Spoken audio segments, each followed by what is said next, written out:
السلام عليكم ورحمة الله وبركاته. أعوذ بالله السميع العليم من الشيطان اللعين الرجيم. بسم الله الرحمن الرحيم. الحمد لله الذي كان موجودا قبل حدوث الأشياء ويبقى بعد فناء الأشياء. تفرد بالأولية والقدم ووسم كل شيء ما عداه بالفناء والعدم، كما قال عز شأنه: كل شيء هالك إلا وجهه وكل نفس ذائقة الموت. وقال: كل من عليها فان ويبقى وجه ربك ذو الجلال والإكرام. والصلاة والسلام على سيد الأنام سيدنا ونبينا ومولانا أبي القاسم محمد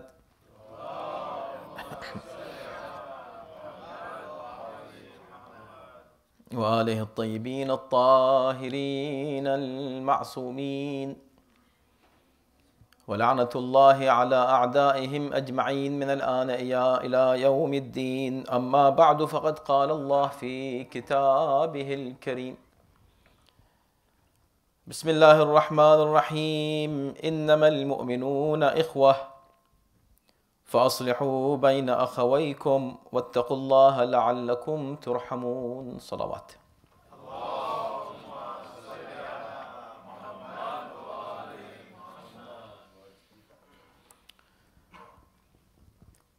For many weeks we are discussing the importance and necessity of Islah bain al-Mu'mineen, making peace within ourselves. In Quran, in many places, emphasizes on this issue. In Surah Anfal, ayat number 1, that we discussed this earlier, وَأَصْلِحُوا ذَاتَ بَيْنِكُمْ, and make peace among yourselves.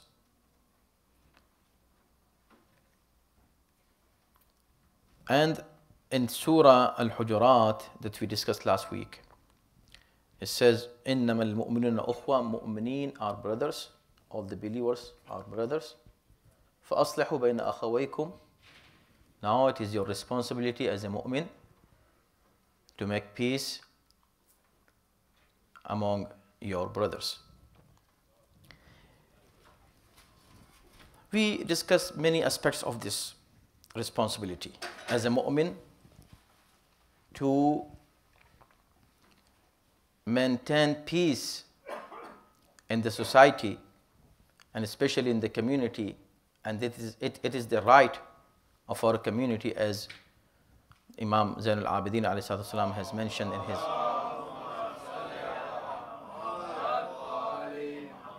Risalat al-Huquq. And we discussed that how hard this job is. Most of the time we think that, look, this is not my responsibility, or this is not my job, and why should I put myself in such a dispute? And let me sit by myself peacefully and have relationship with everybody equally. I have good with everyone, and everyone is good with me, so why should I worry about other things? But this is not the way that we should think as a mu'min. We should try our best to make peace among any two individuals or two groups who have any dispute. In most of the disputes originally are baseless, and both parties, they wait for somebody to come and reconcile between these two. But other people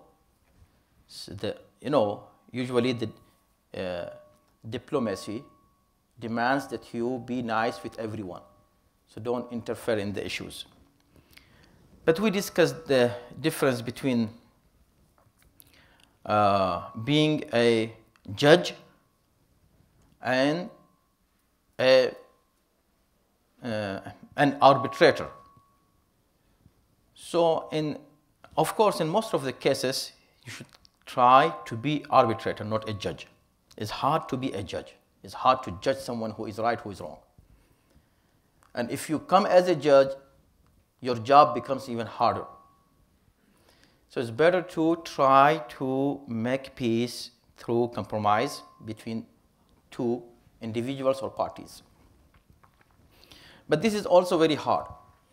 Still, as an arbitrator, as a mediator, you need to maintain justice by yourself, from your side. You should be fair and just while dealing with both parties. That's why you see how delicate Quran is in its approach. In both places, when ذات بينكم, in Surah Anfal, ayat number 1, and Surah Hujurat, ayat number 10, in both places, when Quran emphasizes on Islah, to make peace, come as a peacemaker.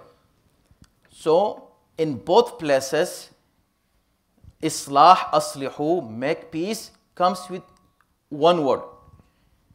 In Surah Anfal, the word is used before, and in Surah Hujurat, after. What is the word? With Islah, with aslihu, make peace. What is it? Fattaqullah. Fear Allah. And make peace. This is in Surah Anfal. Make peace and fear Allah. It is in Surah Hujurat. Which means when you come as a peacemaker, you should not have your own agenda. Many people, when they try to make peace, they have their own personal agenda, behind that. They might need a fame, they might need more popularity, they need something else, or it is something, miss their own interest. Keep your interest behind. Ittaqullah, have the piety and sincerity and really justice and fairness. When you be a fair and just person and come with piety, for sure, Allah subhanahu wa ta'ala will help you and you will be able to reconcile between two parties that have any kind of dispute. In last two sermons, we discussed very important issue and very delicate in this regard. And it was how you come as an arbitrator and when you come as a judge. Sometimes you have to decide who is right, who is wrong. In many times, no, you don't need to. You just come and try to reconcile between them and say, okay, fine, whatever happened, just forgive and forget. In many cases, you can do that. It is called compromise. If both parties agree on. But the hard job is there when both of them or any of these parties, they say, no, we don't need compromise. We need judgment. We need justice. I need justice. Speak what is right. So see, I would say it is better for both parties to compromise than asking for justice. It is better. Why? In most of the cases, each party thinks that he or she is on right and the other person is not right. They think, while the truth is something else.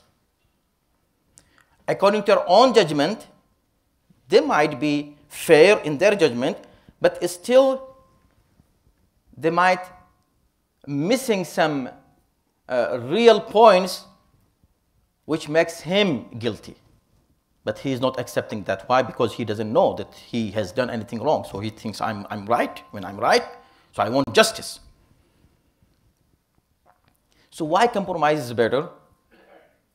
in issues which, again, remember my last two sermons, in the issues which do not affect the society as haq and batil, right and wrong. If it is issue of right and wrong, no. Haq and batil, truth and falsehood, then you have to take a side, one side, come towards the truth. But in issues which are regular disputes at home, husband and wife, brother and brother, sister and sister, neighbors, community members, most of those issues can be handled with compromise instead of going to, for justice. I gave you the example of Rasulullah sallallahu alaihi wasallam.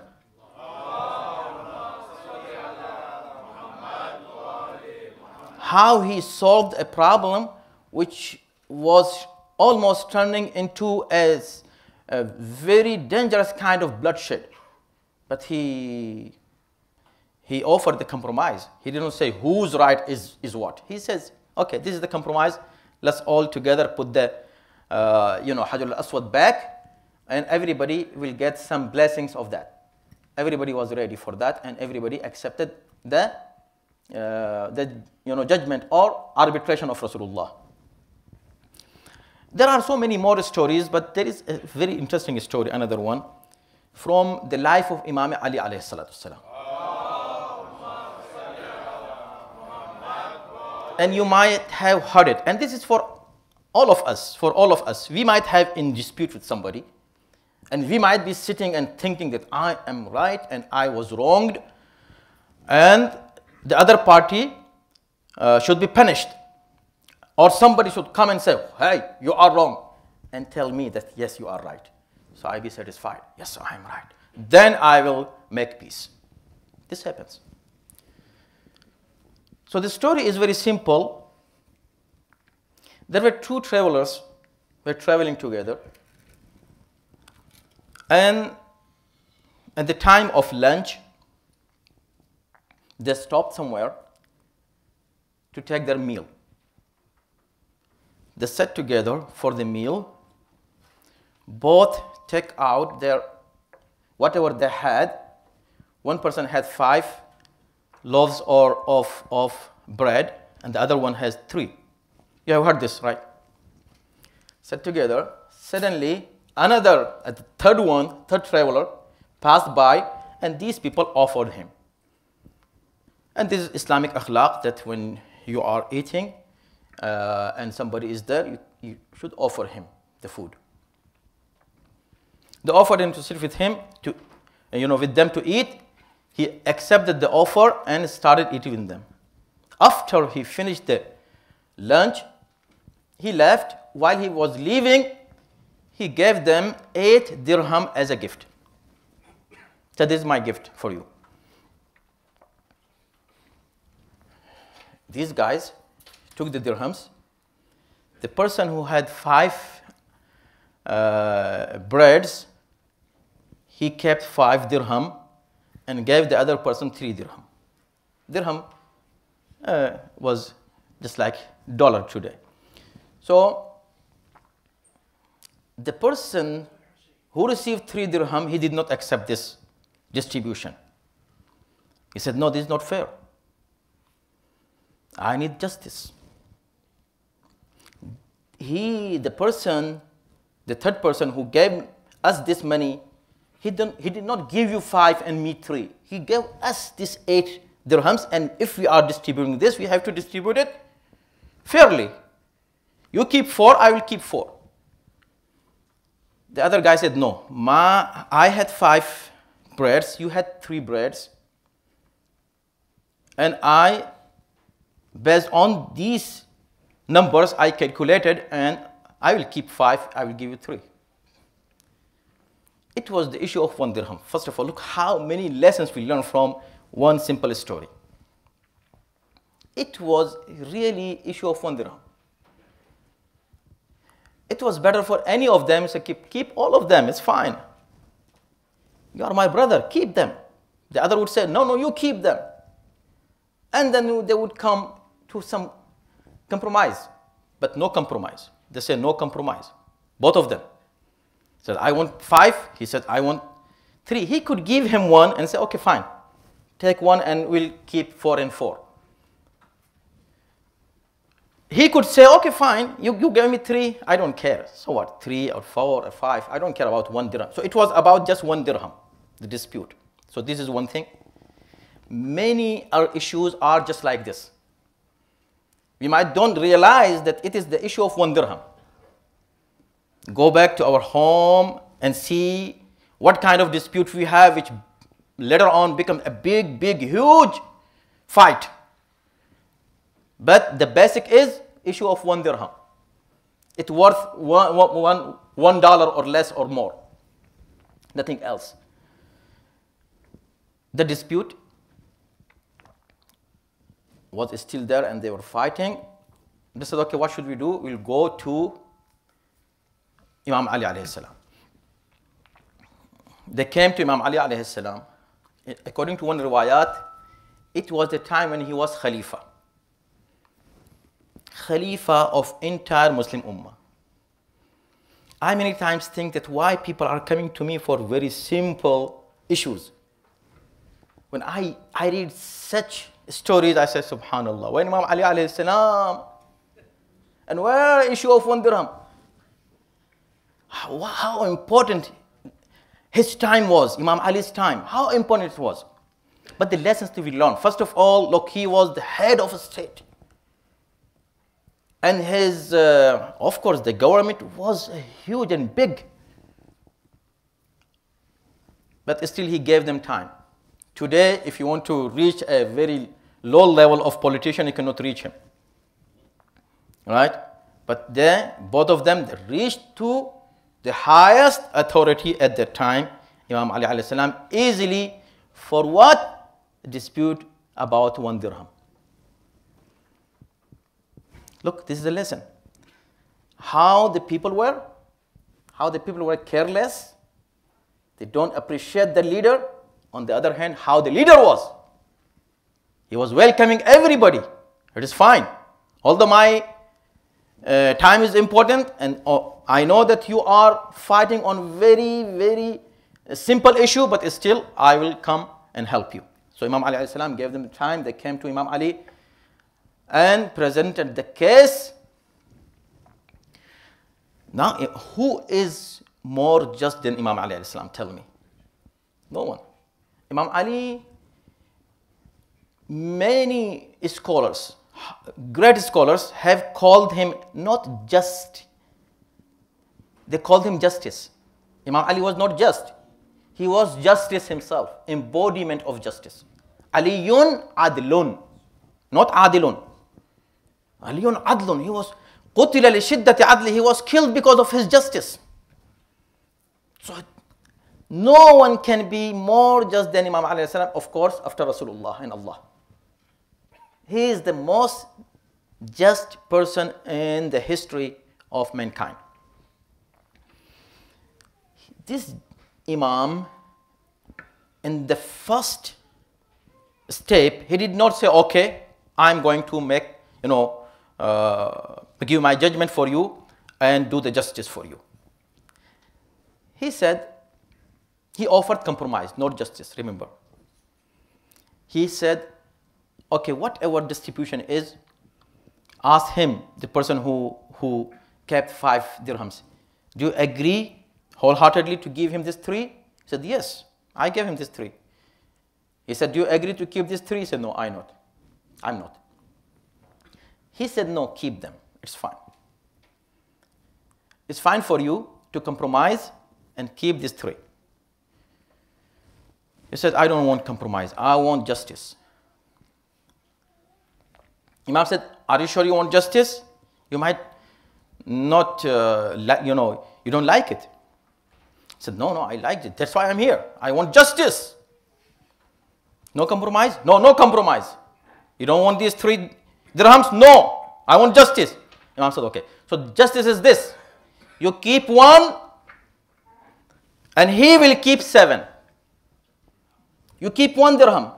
Give him back 2 dirhams right now. Give him back. What? Is this justice? Yes, this is justice. You want justice, right? Give him back 2 dirhams right now.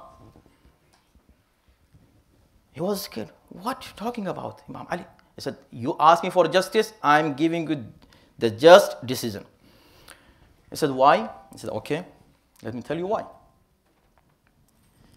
Simple calculations. He has 5 loaves of bread. You had 3. Other person came. You divided these 8 pieces of bread into 3 each.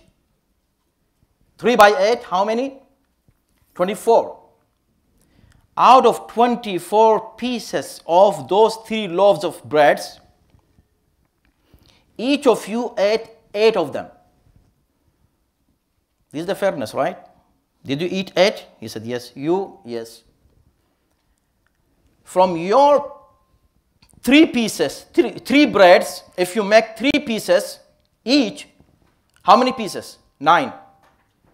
You ate how many of them? 8. How many left? 1 piece is left. You had 5. 5 by 3. How many? 15. You ate 8 of them. How many left? 7. So you keep 7 dirham, you keep 1 dirham, this is justice, and go. You understand what is this?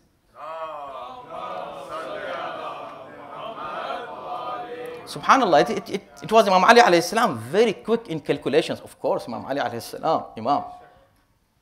His math, Allahu Akbar. Quick, in seconds, he makes everything clear. He was leaving the court, right? And he was sad. And he was wishing that, I wish I had made that compromise. No, time is over now. Time for compromise is over. You ask for justice and this is justice. So brothers and sisters, many times every one of us think that, no, I don't want compromise. Remember, justice is very hard than compromise.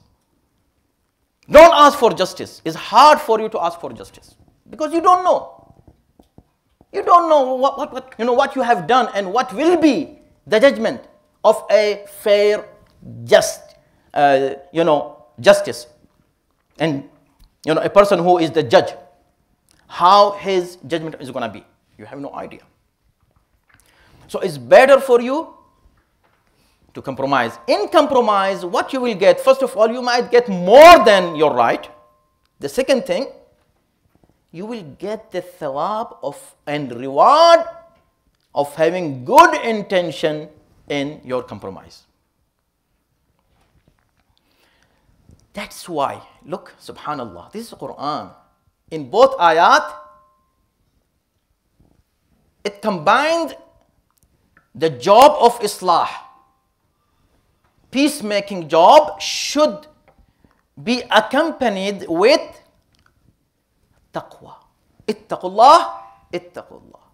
Ittaqullah wa aslihu wa ittaqullah. This is what Quran says. Means you have piety while you're coming as an arbitrator or as a mediator or as a peacemaker person. Taqwa is important. And both sides also should have the sense that innamal mu'minuna ukhwa. The mu'minin are brothers. Anybody can do any mistake. It's fine. If he has done a mistake, I am ready for compromise. Again, it has many details. In many cases, it is up to the judge why he should have taqwa, and taqwa is also cannot be achieved without ilm, without knowledge. So he should have knowledge and taqwa both, knowledge and piety, in order to make the peace in such a way and the compromise in such a way that nobody's right should be violated. Everyone should get his own and her right. This is one. The second thing, that this should not make an example for other people to do anything wrong. Say, okay, let me do something wrong, and then he'll come and do a compromise, and it is okay. So it is up to the judge that how he is dealing with the issue very delicately, and he should reconcile between the parties, keeping in mind and looking to the future and the impact of this compromise on the society and other people. May Allah subhanahu wa ta'ala give us that ilm and taqwa and give us the tawfiq to maintain peace in our community and society, inshallah.